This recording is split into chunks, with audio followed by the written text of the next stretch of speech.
ಈಗಾಗಲೇ ಇಬ್ರು ಸ್ನೇಹಿತರು ಮಾತಾಡಿದ ಹಾಗೆ ಮಹಿಳಾ ದೃಷ್ಟಿಯಲ್ಲಿ ನಾವು ನೋಡಿದಾಗ ಸಂವಿಧಾನ ಮಹಿಳೆಯರಿಗೂ ಕೂಡ ಬದುಕುವ ಹಕ್ಕನ್ನ ಕೊಟ್ಟಿದೆ. ಹಿಂದೆ ಸ್ಥಳೀಯ ಆಡಳಿತ ಇರ್ಬೋದು, ಸರ್ಕಾರ ಇರ್ಬೋದು, ನಮ್ಮ ಮತ ನಮ್ಮ ಹಕ್ಕು ಅಂತ ಹೇಳಿ ಯಾರನ್ನೂ ಹೊರಗಿಡದೇನೆ ಪ್ರತಿಯೊಬ್ಬರು ಮತ ಹಾಕಿ ಅಂತ ಹೇಳಿ ಪ್ರಚಾರಕ್ಕೆ ಬರ್ತಾ ಇದ್ದಿದ್ದು, ಇವತ್ತು ನಾವು ನಮ್ಮ ಮತ ನಮ್ಮ ಹಕ್ಕು, ನಮಗೆ ಆ ಹಕ್ಕು ಸಂವಿಧಾನ ಕೊಟ್ಟಿದೆ, ಯಾರನ್ನು ಹೊರಗಿಡುವುದಲ್ಲ ಎಲ್ಲರನ್ನು ಒಳಗೊಳಿಸಲಿಕ್ಕೆಯಲ್ಲಿ ಈ ಒಂದು ಪ್ರಭುತ್ವ ನಡೀಬೇಕಾಗುತ್ತೆ. ಆದ್ರೆ ವಿಪರ್ಯಾಸ, ಮೊದಲಿಗೆ ಚುನಾವಣೆ ಅಂದ್ರೆ ಪ್ರಭುತ್ವವನ್ನ ಮತದಾರರ ಆಯ್ಕೆ ಮಾಡ್ತಾ ಇದ್ರು. ಈಗ ಪ್ರಭುತ್ವ ಇಂಥವರನ್ನೇ ನೀವು ಆಯ್ಕೆ ಮಾಡಿ ಅಂತ ಹೇಳುವಂತಹ ವ್ಯವಸ್ಥೆಯಲ್ಲಿ ನಾವಿದ್ದೇವೆ ಎಂದಾಗ ಇಡೀ ಸಮಾಜ, ಪ್ರತಿಯೊಬ್ಬ ಸಮುದಾಯ ಕೂಡ ಇದನ್ನ ಅರ್ಥ ಮಾಡ್ಕೊಳ್ಬೇಕು, ಆತಂಕಗೀಡಾಗಿದೆ. ಮಹಿಳೆಯರು, ಅದರಲ್ಲಿ ಕೂಡ ಅಂತರ್ಜಾತಿ ಅಂತರ್ಧರ್ಮದಲ್ಲಿ ಮದುವೆ ಆದಂತ ಮಹಿಳೆಯರು ಈಗಾಗಲೇ ಕುಟುಂಬದಿಂದ ಹೊರಗಿರ್ತಾರೆ. ಅವರನ್ನ ಯಾವುದೇ ರೀತಿಯಲ್ಲಿ ಪರಿಗಣಿಸಲ್ಲ. ಆರೋಗ್ಯ ಕೂಡ ನಮ್ಮ ಅಸ್ಮಿತೆಯನ್ನ ಕಾಪಾಡಿಕೊಂಡು ನಮ್ಮ ಬದುಕನ್ನ ನಾವು ಸಾಧಿಸ್ತೀವಿ ಅಂತ ಹೊರಟಾಗ ಈ ರೀತಿಯ ವ್ಯವಸ್ಥೆಯಲ್ಲಿ SIR ಅಡಿಯಲ್ಲಿ ಬಂದಾಗ ಅವರನ್ನ ಹುಂಗಾರದಿಂದ ಹೊರಗಿಡುವಂತಹ ಪ್ರಕ್ರಿಯೆ SIR ಮಾಡ್ತಾ ಇದೆ.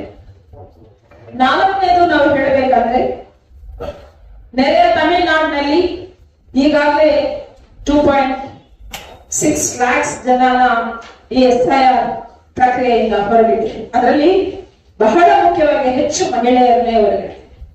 42 ವರ್ಷದ ಒಳಗಿರುವಂತಹ ಮಹಿಳೆಯರಿಗೆ ಇನ್ನೂ ಕೂಡ ಆ ಕಾಲಮಲ್ಲಿ, ಅದು ಸೊಸೆ ಅಂತ ಹೇಳಿದಾಗ ಅವಳು 2002ರ ಪೋಲಿಂಗ್ ಬೂತ್ ಅಲ್ಲಿ ಏನ್ ನಂಬರ್ ಇರ್ತದೆ ಆ ನಂಬರ್ನ ತಂದು ಮ್ಯಾಪಿಂಗ್ ಕೊಡ್ಬೇಕು ಅಂತ ಅಂದಾಗ, ನಾವು ಅಂತರ್ಜಾತಿ ಅಂತರ್ಧರ್ಮೀಯ ಮಹಿಳೆಯರಾದಾಗ ಒಟ್ಟಿಗೆ ಕುಟುಂಬದಿಂದ ಹೊರಗಾಕಿರ್ತಾರೆ, ಎಲ್ಲಿ ನಮ್ಗೆ ಆ ದಾಖಲೆಗಳು ಸಿಗ್ತವೆ ಅನ್ನುವಂಥದ್ದು ದೊಡ್ಡ ಪ್ರಶ್ನೆ ನಮ್ಮಲ್ಲಿ ಆಗಿದೆ.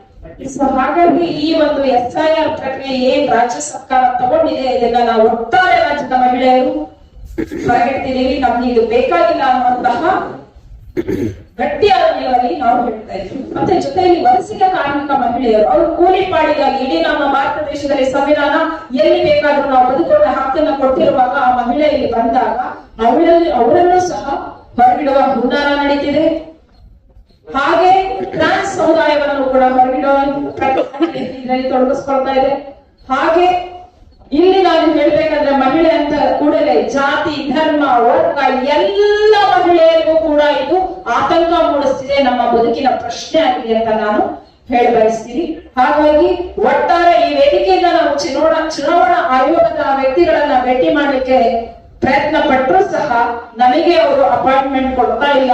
ಆದ್ರೆ GBA ಚುನಾವಣಾ ಪ್ರಕ್ರಿಯೆ ಬಂತು ಅಂದ ತಕ್ಷಣ ಅವರೇ ಹೋಗಿ DCM ಅವ್ರನ್ನ ಭೇಟಿ ಮಾಡುವಂತ ಪ್ರಕ್ರಿಯೆ ಇದೆ ಅಂದಾಗ, ಸಂವಿಧಾನ ಪ್ರತಿಯೊಬ್ಬ ನಾಗರಿಕರಿಗೂ ಕೂಡ ಯಾವುದೇ ಅಧಿಕಾರಿಯನ್ನ ಭೇಟಿ ಮಾಡುವಂತ ಅವಕಾಶ ಇದೆ. ಆದ್ರೆ ಇಲ್ಲಿ ನಮಗೆ ಯಾಕೆ ಸಿಗ್ತಾ ಇರುವಂತಹ ಪ್ರಶ್ನೆ ನಮ್ಮಲ್ಲಿ ಹುಟ್ಟಿದೆ. ಹಾಗಾಗಿ ನಾವು SIR ಬೇಡವೇ ಬೇಡ ಅಂತ ಹೇಳಿ ಗಟ್ಟಿಯಾಗಿ ರಾಜ್ಯ ಸರ್ಕಾರಕ್ಕೆ ನಾವು ಒಂದು ತಾಕೀತು ಮಾಡ್ತಾ